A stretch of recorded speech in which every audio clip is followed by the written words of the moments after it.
এই চারটে স্যাম্পল থাকে। হ্যাঁ, আমরা প্রথমে ডগকে আইডেন্টিফাই করবো হচ্ছে তিনটা প্রসেসে, যে করোনয়েড প্রসেস, কন্ডাইলার প্রসেস আর অ্যাঙ্গুলার প্রসেস। কিন্তু বাদ বাকি কোনোটাতেই এই তিনটা প্রসেসের মধ্যে তিনটা প্রসেস নাই, দুইটা করে প্রসেস আছে। ঠিক আছে, এখন আমাদের হইতেছে আইডেন্টিফাই, আমাদের মানে মূল আইডেন্টিফিকেশন আছে আর কি, মানে ডিভিশন আছে হচ্ছে হর্স আর অক্সের ভিতরে, আর ডগ আর হইতেছে মানে গট আর শিপের ভিতরে আর কি। তো এইটার ভিতরে হইতেছে শিপের ভিতরে, হ্যাঁ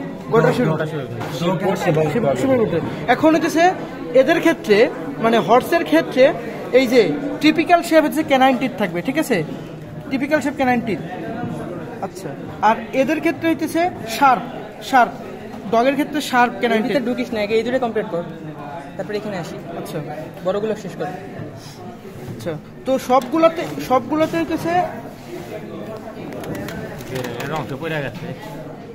মেন্টাল ফোরামেন হইতেছে সবগুলোতে হইতেছে একটা করে থাকবে, একটা, এই যে একটা, এই যে একটা, কিন্তু এই যে এইটাতে হইতেছে দুইটা বা তিনটা থাকবে।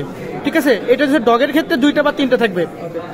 আচ্ছা আচ্ছা, মেসেটারিক ফোসা হইতেছে ডগের ক্ষেত্রে হইতেছে ভেরি ডিপ, কারণ এখানে মানে ওদের শক্তি বেশি লাগে, হাড্ডি খাই, তো এই কারণে হইতেছে ওরা হইতেছে মানে এখানে বেশি ডিপ এবং হ্যাঁ চাপার জোর বেশি আর কি। মেসেটারিক মাসেল এখানে মানে মেসেন্টারিক মাসেলটার নাম কি, মেসেটার মাসেল এখানে এসে যুক্ত হয়।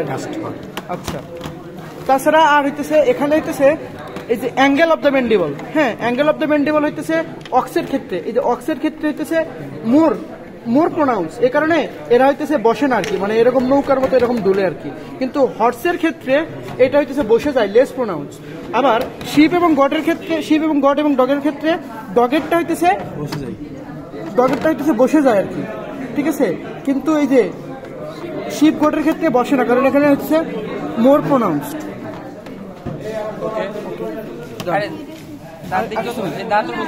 দাঁত দেখা লাগতেছে না।